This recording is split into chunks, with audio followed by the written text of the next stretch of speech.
হযরত মুসা পয়গম্বর অনেক লম্বা কাহিনী সূরাতুল কাহফের মধ্যে আসে। এক মাহফিলে বয়ান করতেছিলেন, বিশাল মাহফিল, এত সুন্দর বয়ান করেছে। একজন শ্রোতা উঠে বলেন, ও পয়গম্বর, এই জামানার সবচাইতে বড় আলেমকে, বড় মুফাসসিরকে, বড় বক্তাকে? হযরত মুসা পয়গম্বর বলেছিলেন, আনা, হ্যাঁ আমি। জবাবটা 100%, 100% সঠিক ছিল। কারণ যারা পয়গম্বর হয়, যারা নবী হয়, তাদের চাইতে বড় জ্ঞানী জামানার কেউ হতে পারে না। কিন্তু জবাবটা আল্লাহর কাছে পছন্দ হয় নাই। আল্লাহ বলেন, এইভাবে কেন বললাম? আমি তোমার চাইতে তো বড় কোনো জ্ঞানী থাকতে পারে। আল্লাহু আকবার বলেন। ও ফাওকা কুল্লি যী ইলমিন আলীম, তোমার উপরে তো কোনো জ্ঞানী থাকতে পারে, তুমি কেন বললা না ওয়াল্লাহু আ'লাম? আল্লাহ ভালো জানেন, ঠিক কিনা বলি? এই জন্য হযরত মুসা পয়গম্বরকে আল্লাহ বলেন, তুমি যে বললা বড় আলেম, বড় জান্নাওয়ালা, তোমার তো এখনো লেখাপড়াই শেষ হয় নাই। আল্লাহু আকবার বলেন। তুমি যাও রে, একটা মাদ্রাসায় যায় ভর্তি হও। মাদ্রাসার প্রিন্সিপাল সমুদ্রের নিচে শুয়ে রয়েছে। আরো আসছে সুবহানাল্লাহ। হযরত মুসা পয়গম্বর বললেন, আল্লাহ, সমুদ্রের নিচে আমি যাব কিভাবে? সমুদ্রের নিচে যাওয়ার কোনো বাহন তো নাই। উপরে চলাচলের বাহন আছে, নিচের কি কোনো বাহন আছে? কথা কয় না। আল্লাহ ডাক দিয়া কয়, মুসা পয়গম্বর, একটা কই মাছ ভুনা করে তোমার ব্যাগের মধ্যে রাখ। সমুদ্রের কিনারা দিয়ে, পার দিয়ে, কুল দিয়ে তুমি হাঁটতে থাকবা। যেখানে গিয়ে কয় মাছ জিন্দা হয়ে যায়, ওই মাছটা যাওয়ার যে পথ হবে, ওখানে আল্লাহ বলেন, আমি তোমার জন্য সুরুং পথ করে দিব। মাধবদী এলাকাতে কয় মাছ ভুনা করলে তো মাঝে মধ্যে ওইটা দৌড় দে, হয় না? কিন্তু আল্লাহ যদি ইচ্ছা করে, হবে না? হবে না? জোরে বলেন, আল্লাহর ক্ষমতা আছে না? না। হযরত মুসা পয়গম্বর কি বলে দিলেন, যেখানে গিয়ে কয় মাছটা জিন্দা হয়ে সমুদ্রের পথে রওনা দিবে, ওই পথ ধরে যেখানে গিয়ে লাস্ট অফিস স্টেশন যেখানে শেষ হয়ে যাবে, ওখানে গিয়ে দেখবা আমার একজন বান্দা, আমার একজন গোলাম চাদর মোড়াইয়া দুই সমুদ্রের কেন্দ্রস্থলে শুয়ে রয়েছে। আরো আসতে সুবহানাল্লাহ। মুসা নবী তার খাদেম, যিনি পরবর্তীতে নবী হবেন, হযরত ইউশা ইবনে নুন, খাদেম রে নিয়ে রওনা দিছে, বাবা চলো সফরে যাও। সমুদ্রের নিচে একটা মাদ্রাসা আছে, ওখানে ভর্তি হবো। একটা জায়গাতে বিশ্রাম করলেন। বিশ্রামের পর মাঝখানে কয় মাছ জিন্দা হইয়া সমুদ্রের পথে রওনা দিয়ে দিছে। সুবহানাল্লাহ। ওয়াইদ ক্বালা মূসা লিফাতাহু লা আবরাহ হাত্তা আবলুগা মাজমাআল বাহরাইনি আও আমদিয়া হুকুবা। অনেক দূর চলে গেলেন। মুসা পয়গম্বর খাদিমকে বললেন, বাবা ক্ষুধা লাগছে, নাস্তা বাহির করো। নাস্তা বাহির করতে যাইয়া দেখে কয় মাছ ব্যাগের মধ্যে নাই, কয় মাছ জিন্দা হইয়া সমুদ্রের পথে চলে গেছে। বললেন যে কয় মাছ? কই কই হুজুর? ক্বালা ফারাআইতা ইয আওয়াইনা ইলা সাখরাতি ফাইন্নী নাসিতুল হুত। হুজুর, ঘুমাইছিলাম যে, তারপরে ওইটা রওনা দিছি, মাছের কথা মনে নাই। সুবহানাল্লাহ। হযরত মুসা পয়গম্বর খাদিমকে নিয়ে পিছনের দিকে আইসা দেখি কয় মাছ সমুদ্রের যে পথ দিয়ে চলে গেছে। ফাত্তাখাযা সাবিলাহু ফিল বাহরি সারাবা। আল্লাহ তাআলা ওই রাস্তাটাকে সুড়ঙ্গ পথ করে সুরক্ষিত করে রেখে দিয়েছেন। আলি ইব্রাহিম ইন্নাকা হামিদুম মাজিদ। আশপাশের পয়েলটা সরাই দিতে হবে, একবারে দূরে, এখানে রাখাই যাবে না। कर मुनव्वर चश्मे को रूए मोहम्मद से मेरी, कर मुनव्वर चश्मे को रूए मोहम्मद से मेरी, कर मुअत्तर रूह को बूए मोहम्मद से मेरी, बलगल उला।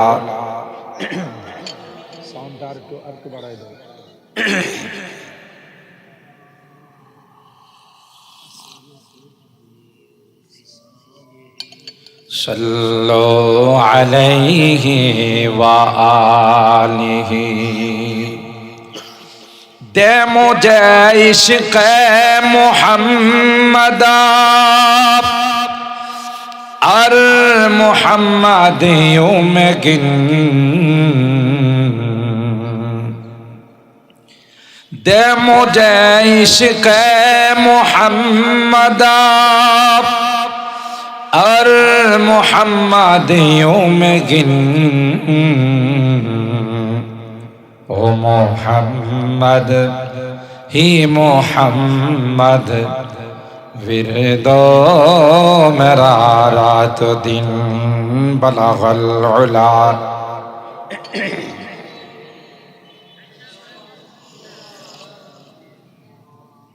हसनत जमीउ खिसालिही सल्लो अलैहि व आलिहि, अल्लाहुम्मा सल्लि व सल्लिम दाइमन अबदा अला हबीबिका खैरिल खल्क़ि कुल्लिहिम। এই জায়গাতে একটি মাদ্রাসা রাহাতুন নূর, রাহাত মানে হলো বিশ্রাম, আরাম, আর নূর মানে হলো আলো। তাহলে এই মাদ্রাসার মধ্যে যারা পড়ে আর আপনারা যারা এই মাদ্রাসাটাকে ভালোবাসেন, এই মাদ্রাসার নামে বলতেছে যে কবরে যাইতে দেরি হবে, বিশ্রাম নিতে দেরি হবে না। সুবহানাল্লাহ করবেন না? তার মানে কবরে বিশ্রামের দরকার নাই, কথা কয় না। আবার এটা নূর, আপনি যদি অন্তর দিয়া এই মাদ্রাসাকে ভালোবাসেন, মাদ্রাসার কোরআনের পাখিদেরকে, ইয়েতিমদেরকে ভালোবাসেন, তাইলে আপনার কবরে নূর চমকাইবে, বিদ্যুতের লাইট লাগবে না, আল্লাহর প্রদত্ত নূর চলে আসবে। এত লাভ। কিন্তু ভালোবাসাটা হতে হবে অন্তর দিয়া। কি দিয়া? বাহ্যিক ভালোবাসা না, উপরে উপরে ভালোবাসা, কিন্তু ভিতরে ভিতরে ভালোবাসা না, এটার দাম আছে। আল্লাহ কোরআনে কারীমে সূরা তাহরীমের মধ্যে হযরত নূহ পয়গম্বর লূত পয়গম্বরের স্ত্রীর মিসাল দিয়েছে।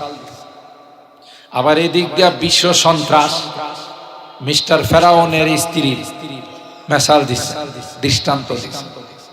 আজীব।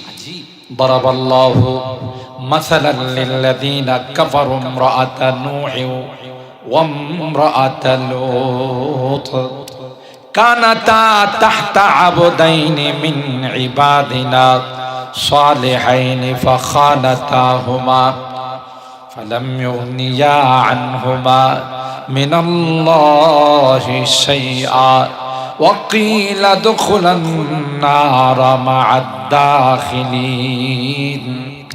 হযরত নূহ পয়গম্বরের স্ত্রীর নাম ছিল ওয়াইলা, লূত পয়গম্বরের স্ত্রীর নাম ছিল ওয়াহেলা। নবীর সঙ্গে ঘর সংসার করছে, বাচ্চা কাচ্চা হইছে। নবীর সাথে অন্তরের সম্পর্ক ছিল না, কলবের সম্পর্ক ছিল না, শুধু বাহ্যিক সম্পর্ক। নবীর স্ত্রী হইয়া বিনা হিসাবে জাহান্নামী, নাউজুবিল্লাহ। কোন নূহ নবী কি ছোটখাটো নবী না বড় নবী? জোরে কোন। ৯৫০ বৎসর শুধু উম্মতকে দ্বীনের দাওয়াত দিয়েছে। সুবহানাল্লাহ। কত? সুবহানাল্লাহ। কত বড় জালিলুল কদর পয়গম্বর। নূহ নবীর ম্যাডাম স্ত্রী বিনা হিসাবে জাহান্নাম। নাউজুবিল্লাহ। আর সূর্যের খবর না, নবীর স্ত্রী কই যাবি? এটা কি আমি মোল্লার কথা না কোরআনের কথা? সূরা তাহরিমের আয়াত 10 এবং 11 নম্বর আয়াত আল্লাহ দুইটা এক্সাম্পল পেশ করছে, এটা মেসাল পেশ করছেন বুঝার জন্য। হযরতে নূহ পয়গম্বর ৯৫০ বছর উম্মতকে দ্বীনের দাওয়াত দিয়েছেন, কিন্তু ঘরের ম্যাডাম মুসলমান হয় নাই, বরং ওই শয়তান যারা মুসলমান নয় তাদেরকে গিয়ে গিয়ে বলতো নূহের কথা শুইনো না, এটা একটা আস্থা পাগল। আস্তে না বেশি জোরে কইলে যদি আবার পুলিশ ধরে লয়ে যায় কথা। স্ত্রী যায় মানুষের কয় যে ইন্নাহু মাজনুন, যে ওনার স্ত্রী কয় নূহ নবী নাকি পাগল। বুঝা গেল নবীদেরকে পাগল বলা, নবীদেরকে বিভিন্ন ভাবে গালি দেওয়া, জঙ্গি সন্ত্রাস, এটা নতুন কিছু নয়, এটা আগের থেকে আইছে। কথা বলেন ঠিক কিনা? আর নবীদেরকে যদি গালি দেয় তাদের ওয়ারিস যারা আছে, নায়েবে রাসূল যারা আছে, ওগো ছাড়বে। এই পাঞ্জাবি জুব্বা দেখলে এক শ্রেণীর মানুষ আছে কই জঙ্গিবাদ। ফিলিস্তিনের মুসলমান তাদের মাতৃভূমির জন্য ইহুদির বাচ্চা ইসরায়েলের সঙ্গে মুক্তিযুদ্ধ করে তাদেরকেও সন্ত্রাস বলে। কথা বলেন ঠিক কিনা? নিজের মাতৃভূমির জন্য যদি কেউ যুদ্ধ করে এটা কি সন্ত্রাস না? এটা অধিকার। আমরা আমাদের মাতৃভূমির জন্য যুদ্ধ করি নাই? আমাদের দেশ স্বাধীন করার জন্য হানাদার বাহিনীর সাথে আমরা যুদ্ধ করি নাই? তাই কি আমরা সন্ত্রাস না অধিকার আদায় করছি? আমরা নির্যাতিত, নিপীড়িত, শোষিত ছিলাম, আমরা আমাদের অধিকার আদায় করি। ঠিক ঠিক হামাস রকেট হামলা করেছে তাদের মুক্তিযুদ্ধের জন্য, এটা সন্ত্রাস নয়, এটা অধিকার আদায়। কথা বলেন ঠিক? তো যারা নবীর ওয়ারিস যারা আছে, নায়েবে রাসূল যারা আছে, এদেরকে দেখবেন এক শ্রেণীর মানুষ এই যে মৌলবাদ, জঙ্গিবাদ, সন্ত্রাস। কথা কন ঠিক? হায় হায় বুঝলো না, কপাল পোড়া। কাদেরকে জঙ্গিবাদ করবা, কাদেরকে সন্ত্রাস করবা? আরে গাধা, পিপিলিকা পর্যন্ত জানে যারা নবী রাসূল হয়, নায়েবে রাসূল যারা হয়, ওয়ারাসাতুল আম্বিয়া যারা হয়, এরা তো কোনো মানুষ হত্যা দূরের কথা, সন্ত্রাস দূরের কথা, জঙ্গিবাদ দূরের কথা, জেনে শুনে একটা পিপিলিকাকেও হত্যা করে না। সূরা নমল পড়ে দেখো, আমার কথা নয়, কোরআনের কথা। ক্বালাত নামলাতুই ইয়া আইয়ুহান নামলু দুখুলু মাসাকিনাকুম লা ইয়াহতিমান্নাকুম সুলাইমানু ওয়া জুনুদুহু ওয়া হুম লা ইয়াশউরুন। পিপিলিকা তার স্বজাতিকে ডাক দিয়া বলে, হযরতে সুলাইমান পয়গম্বর তার সোলজারদেরকে নিয়ে কিছুক্ষণের মধ্যে এলাকা অতিক্রম করবে। তোমরা যদি মাটির উপরে থাকো, তোমরা যদি তোমাদের গর্তের ভিতরে ঢুকে না যাও, তাইলে কিন্তু পয়গম্বরের পায়ের নিচে পড়ে মারা যাবে। আর মনে রাখো রে, এই জন্য কিন্তু আল্লাহর পয়গম্বর সুলাইমান এবং তার অনুসারীরা দায়ী হবে না, কারণ নবীরা জেনে শুনে নবীদের ওয়ারিস যারা হয়, নবীদের অনুসারী যারা হয়, এরা মানুষ হত্যা তো দূরের কথা, সন্ত্রাস আর জঙ্গিবাদ তো দূরের কথা, জেনে শুনে একটা পিপিলিকাকেও তারা হত্যা করে না। কার কথা এটা? পিপিলিকার কথা। পিপিলিকার কথা বলেন ঠিক কিনা? আরে ভাই, হত্যা তো দূরের কথা, আল্লাহর ওলিরা এতটাই মাখলুকাতের উপর রহম দিল, কারণ পয়গম্বর বলেন ইরহামু মান ফিল্লাহ ইয়ারহামুকুম মান ফিস সামা। জমিনওয়ালাদের উপর তুমি দয়া করো, জমিনওয়ালাদের উপর, জমিনের প্রাণীদের উপর তুমি রহম করো, আসমানের মালিক তোমার উপর রহম করবে। আল্লাহর ওলি দোকান থেকে চিনি কিনে বাসায় নিয়ে গেছেন। প্যাকেট খুলে দেখে ওই পিপিলিকা চিনির প্যাকেটের ভিতরে বেশ কয়েকটা পিপিলিকা ছোটাছুটি করতেছে। আল্লাহর ওলি দেরি না করে প্যাকেটটা আবার বন্ধ করে সোজা দোকানের দিকে চলে আসছে। দোকানদার দেখে কয়, হুজুর মাপে কি কম দিলাম নাকি জিনিস খারাপ দিলাম? ফেরত নিয়ে আসলেন। না না, কম দাও নাই, জিনিসও খারাপ দাও নাই। তাইলে কি জন্য ফেরত? কয়, আমি বাসায় খুলে দেখলাম এর ভিতরে বেশ কয়েকটা পিঁপড়া আছে, পিপিলিকা আছে। আমার মনে হলো রে এই পিপিলিকা গুলো তার বংশ, তার দল ছুট হয়ে আমার বাড়িতে চলে গেছে। তাই তার বংশের, তার দলের লোকগুলো যেহেতু তোমার দোকানের মধ্যে আছে, আবার আমি 2-3 মাইল হেঁটে তোমার দোকানে নিয়ে আসলাম। খুলে দাও রে, পিপিলিকা গুলো বের হয়ে তার দলের সঙ্গে মিলে যাবে। এ ভাই, যারা একটা পিপিলিকাকে দল ছুট করতে চায় না, বংশহারা করতে চায় না, মাল কি মাল দূরের থেকে এসে তাদেরকে মিলাই দেয়। এরা কি কোনোদিন মাশরাফুল মাখলুকাত সৃষ্টি ছাড়া মানুষ হত্যা করতে পারে? এরা কি জঙ্গিবাদ হতে পারে? এরা কি সন্ত্রাস হতে পারে? কথা বলেন ঠিক? এই জন্য নায়েবে রাসূল যারা হবে, ওয়ারাসাতুল আম্বিয়া যারা হবে, নবীদেরকে যেহেতু বিভিন্ন ভাবে পাগল বলছে, লাঞ্ছিত বলছে, বিভিন্ন শব্দ নবীদের বেলায় বলছে। আমার নবী, আপনার নবী বিশ্ব নবীকেও ছাড়ে নাই। কখনো বলছে শায়ের, কখনো বলছে কাহেন, কখনো বলছে মাজনুন। নাউযুবিল্লাহ।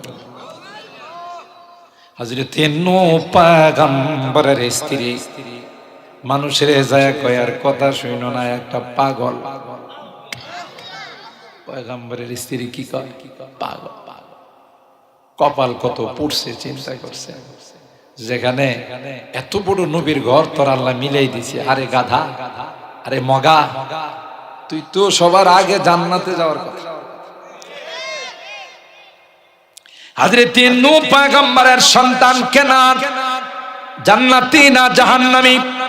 বলেন বলেন। চোখে না রাত বিআত বেহুনার বদ, চোখে না রাত বিআত বেহুনার বদ, পয়গম্বর জাদিগি কদর সে নয়ফজুল। জলিলুল কদর পয়গম্বরের সন্তান হওয়া সত্ত্বেও পয়গম্বরের ধর্ম মানে নাই, পয়গম্বরের আদর্শকে বিশ্বাস করে নাই। এই জন্য কেনান বিনা হিসাবে জাহান্নামী। বোঝা গেল ইসলামে কোনো বংশের পরিচয় দিয়ে লাভ নাই।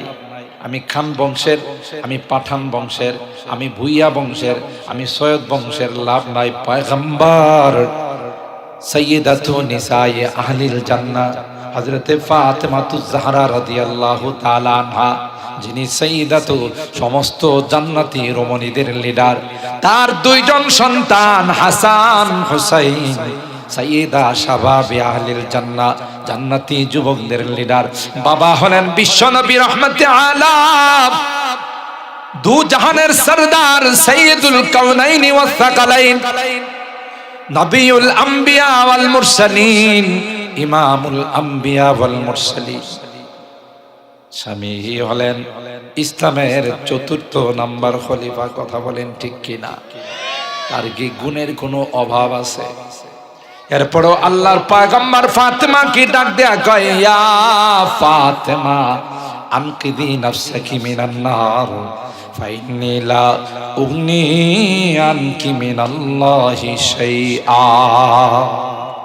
এ ফাতেমা, কলিজার টুকরা নবীর হতে পারো, সাইয়্যিদাতু নিসায়ে আহলিল জান্নাহ হতে পারো, 4র্থ খলিফার স্ত্রী হতে পারো, 2 জন যুবক যারা জান্নাতি যুবকদের নেতা হবে, লিডার হবে, তাদের মা হতে পারো।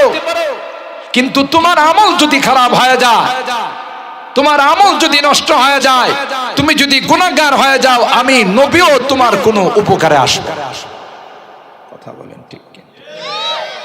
রামগো দেশে ল্যাংটা বাবা, বদনা বাবা আছে না নাই? বদনা বাবা বুঝেন, মানে পীর সাহেব যে বদনাটা বাথরুমে ব্যবহার করত, এটারে কবর দিয়ে মাজার বানাইছে, নাম দিয়েছে বদনা বাবা। আছে না নাই? ল্যাংটা বাবা, এর অফিস আদালত সবসময় খোলা থাকে। এর নাম কি? এর পিছনে দেখবেন হাজার হাজার লোক, কিরি এর পিছনে দৌড়াস কা?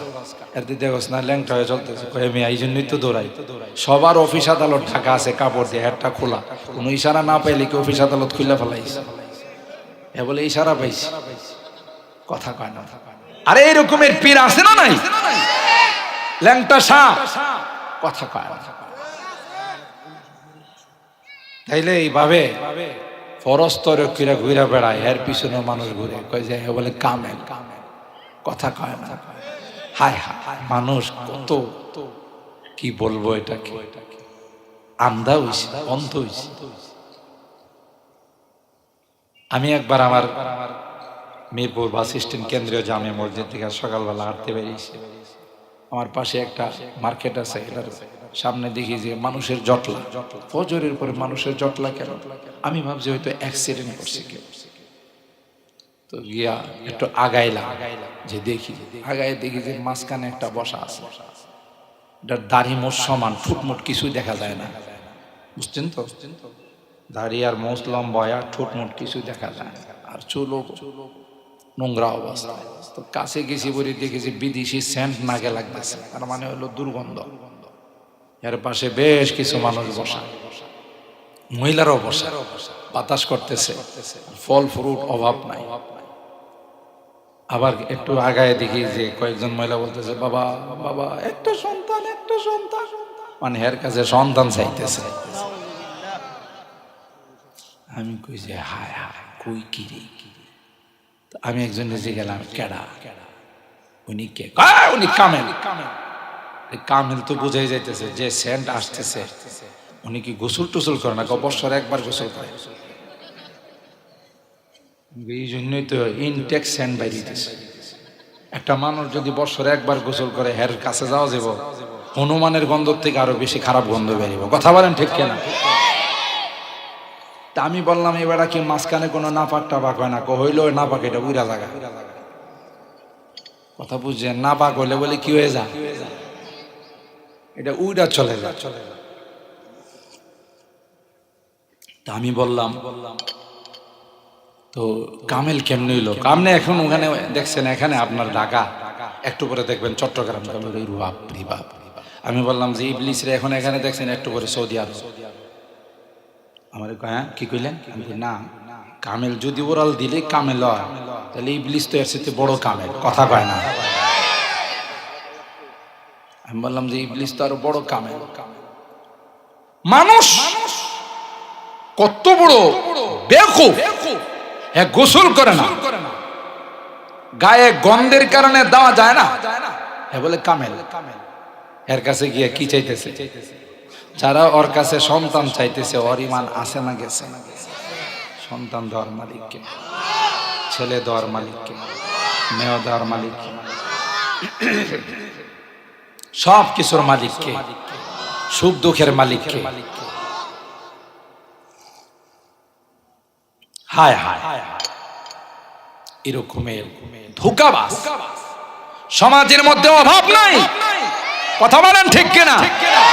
আর যাতে তো আমরা বাঙালি শুধু শর্টকাট পছন্দ করি, কোন লং কিছু করে যাব না, শর্টকাট কিছু আছে। ওই সকল ভণ্ডরা এই সুযোগটা নেই, আমার কাছে মরি দিলে নামাজ নাই, রোজা নাই, আল্লাহ নাই, বিল্লাহ নাই, শুধু পাতলা মাল নিয়ে দেখা করবা, তাই লইস। পাতলা মাল বুঝেন তো? এটা দিলে বলে চলবে। কি হয়েছে, কেমনে চলবে? তোমার ফুল সেরাতের দায়িত্ব নিলাম। আরো আসতে না অজুবিল্লাহ, ফুল সেরাতের দায়িত্ব নিছে, যা আছে সব দিয়ালাম। কথা কয় না?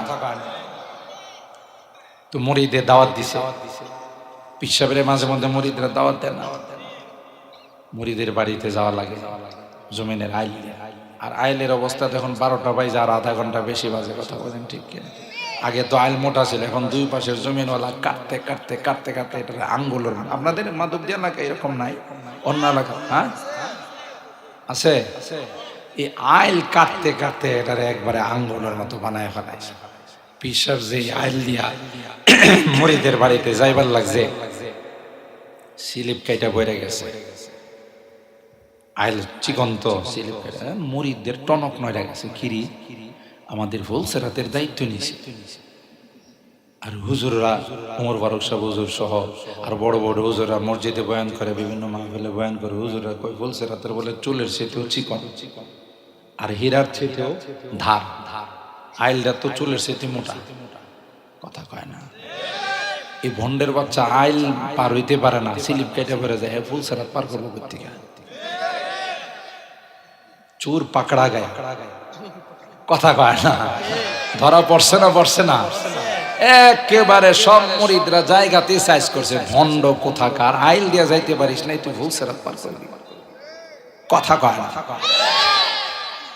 বুদ্ধিমান হলে ধরা হলে দেখবেন কিছু কিছু পীর আছে মনের নামাজ বড় নামাজ, কথা কয় না। মনের ইবাদত বড় ইবাদত, দেখাইয়া কোনোদিন ইবাদত করি না। এ বলে দেখাই ইবাদত করি না। এরে যদি আপনি কোরআন হাদিস দিয়া বুঝাইতে যান, একবারে মোল্লারা তো শরীয়ত জানে, আমি আছি মারিফত লয়া। এ বলে মারিফত লয়া আছে, মারিফত না মরার পর মনের নামাজ। আচ্ছা নামাজ কি মনে মনে পড়া যায়? ওরে আপনি কোরআন হাদিস দিয়া বুঝাইতে পারবেন না। ওরে ভালো একটা বট গাছের মধ্যে বাঁধতে হবে, তাও চিকন চাকন রশি দিয়া নয়, লঞ্চের মোটা মোটা রশি দিয়া মারছি, কথা কয় না। লঞ্চের মোটা রশি দিয়া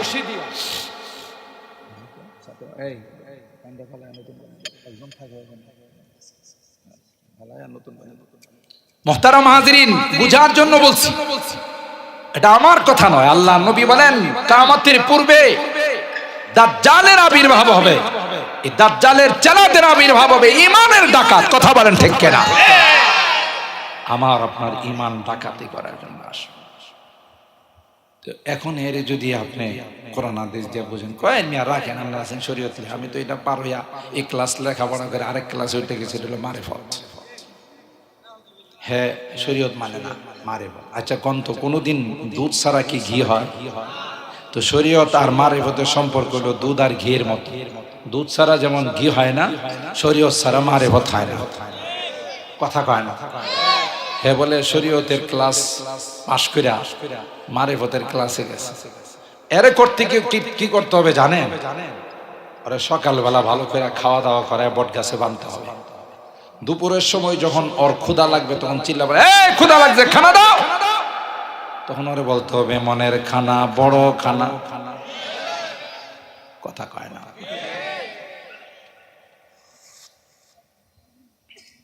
যদি কয় ভাই ক্ষুধা লাগছে কেন ভাই, তুমি কি সকালবেলা খাও নাই? মনের খানা বড় খানা, ঠিক কিনা বলি? যেইসা কুকুর এসা, যেমন মুরিদের স্ত্রী পীর সাহেবের জন্মে শিক্ষা দিছিল, পীর সাহেব মুরিদের বাড়িতে যায় উজু করতেছে, কথা বুঝছেন কিন্তু ভালো, উজু করতেছে। উজু করার এক ফাঁকে হঠাৎ করে লাঠি হাতে নিয়ে কহস,